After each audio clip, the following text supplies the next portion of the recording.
Jadi di video kali ini aku bakal jelasin tentang partial molar volume.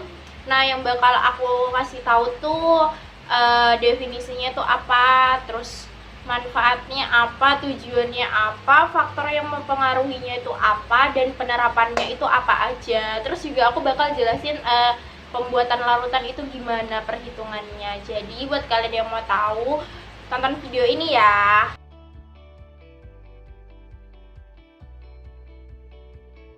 Nah, apa sih PMV itu? PMV atau panjangannya itu partial molar volume adalah kontribusi pada volume dari sampel terhadap volume total. Nah, volume molar itu dapat berubah-ubah tergantung komposisinya karena lingkungan setiap jenis molekul itu dapat berubah-ubah jika komposisinya berubah-ubah. Perubahan lingkungan molekuler dan gaya-gaya yang bekerja akan menghasilkan variasi sifat termodinamika campuran jika komposisinya berubah. Jadi kalau misalnya komposisinya itu berubah, jadi dia akan menghasilkan sifat termodinamika campuran yang berbeda-beda.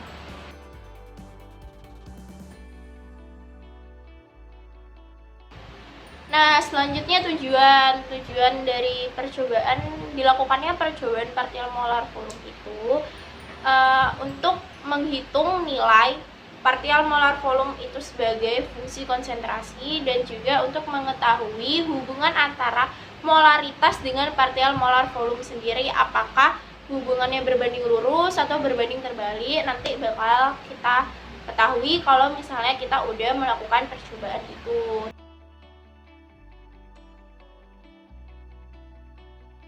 Nah, untuk manfaat yang akan kita dapat jika kita udah melakukan percobaan ini, itu yang pertama, kita bisa mengaplikasikannya dalam berbagai bidang, entah itu dalam bidang industri, dalam kehidupan sehari-hari, itu bakal kita bisa terapkan apa yang udah kita lakukan di dalam percobaan ke dalam kehidupan sehari-hari ataupun dalam dunia industri. Terus manfaat yang akan kita dapat itu, jadi kita tuh bisa tahu konsep PMV itu gimana, hubungannya itu gimana, faktor-faktor yang mempengaruhi itu apa aja.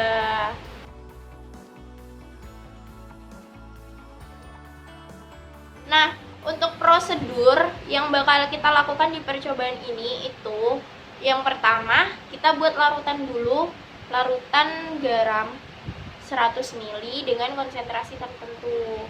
Terus kemudian kita menimbang piknometer kosong, kemudian kita timbang piknometer berisi aquades. Setelah itu kita membuat larutan dengan konsentrasi tertentu. Jadi nanti dengan konsentrasi mungkin setengah N, seperempat N, seperdelapan N dari konsentrasi yang pertama. Setelah itu kita timbang konsentrasi yang pertama, terus kita cuci piknometernya, terus kita timbang lagi konsentrasi kedua, terus kita cuci, kita timbang lagi konsentrasi yang ketiga, kita cuci, terus kita timbang lagi konsentrasi yang keempat. Gitu.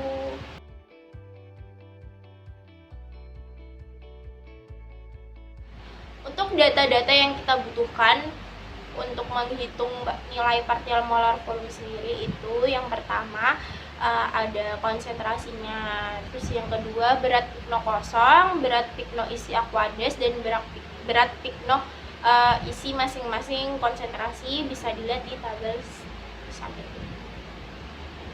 Dari data yang udah diperoleh, bisa kita cari besar nilai densitas masing-masing dari konsentrasi larutan. Nah, rumus untuk mencari densitas itu ada di sebelah sini, yaitu densitas sama dengan W min WE per volume, di mana W itu berat piknometer berisi larutannya dikurangin berat piknometer kosong dibagi sama volume piknometernya. Terus setelah kita menemukan densitas, kita bisa nyari molalitas. Nah, untuk rumus molalitas sebagai berikut, bisa dilihat di samping ini, yaitu densitas per molalitas dikurangin berat molekul NaCl per 1000. Nah, setelah kita dapatkan molaritas, kita bisa menghitung volume total dari larutannya.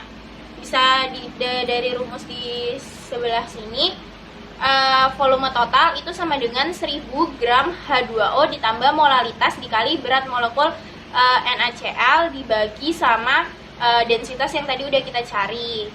Setelah diperoleh volume total, nanti kita cari V2, di mana rumusnya ada di sebelah sini, dV per dm. Kemudian setelah diperoleh V2, kita bisa tentukan V1, yaitu 1/55,51 dikali V min M kali dV per dm, atau M dikali V1. Bisa dilihat di sebelah sini.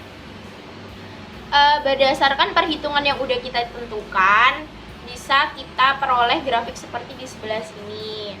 Nah, grafiknya itu merupakan grafik hubungan antara molaritas dengan volume molar parsial. Dapat dilihat bahwa yang berwarna biru itu grafik dari V2, dan yang berwarna oranye itu grafik dari V1. Dan kita dapat simpulkan bahwa hubungan antara molaritas dengan V1 itu berbanding lurus, di mana semakin tinggi molaritas, maka V1-nya juga akan semakin tinggi. Begitu sebaliknya dengan hubungan molaritas dan V2, di mana semakin tinggi molaritas, maka V2-nya semakin rendah.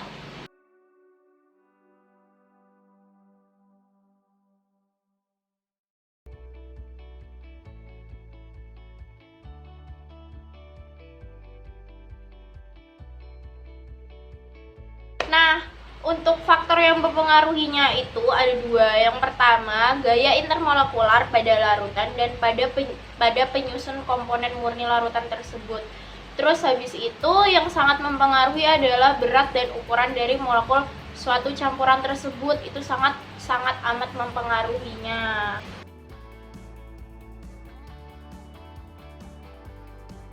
Nah, buat kalian yang mau tahu apa aja sih penerapan dari percobaan partial molar volume ini. Nah, untuk penerapannya itu yang pertama ada untuk analisis perubahan volume pada transisi struktural protein. Terus untuk analisis volume pada ligan mengikat protein. Terus juga partial molar volume itu bisa digunakan untuk menentukan tekanan uap pada suatu campuran.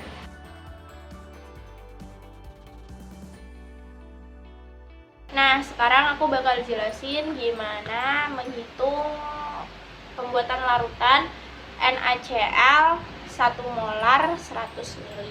Nah, aku bakal jelasin gimana cara menghitung larutan NaCl 1 molar 100 ml. Nah, dari rumus yang pertama itu M sama dengan M per Bm dikali 1000 per volume. Nah, molaritasnya itu udah diketahui 1. Kita tulis, terus M-nya yang bakal kita cari, dan berat molekulnya dari NaCl itu 58,5 gram per mol, terus dikali 1000 per 100 ml, ini volumenya. Terus bakalan diketemukan kalau beratnya itu 5,85 gram. Jadi kita ambil 5,85 gram NaCl, kemudian larutkan dengan Aquades, terus kita encerkan sampai volumenya itu 100 ml. Jadi gitu cara pembuatan larutan NaCl 1 molar 100 ml. Kesimpulan yang dapat kita peroleh dari percobaan ini, kita dapat hubungan antara molaritas dengan volume parsial molar. Nah, dari V1 kita dapatkan hubungan molaritas dengan V1 itu berbanding lurus, dan hubungan antara molaritas dengan V2 itu berbanding terbalik. Jadi sekian yang bisa aku jelasin tentang partial molar volume. Semoga berguna dan bermanfaat buat kalian yang udah nonton video ini. Kurang dan lebihnya mohon dimaafkan. Terima kasih. Dadah.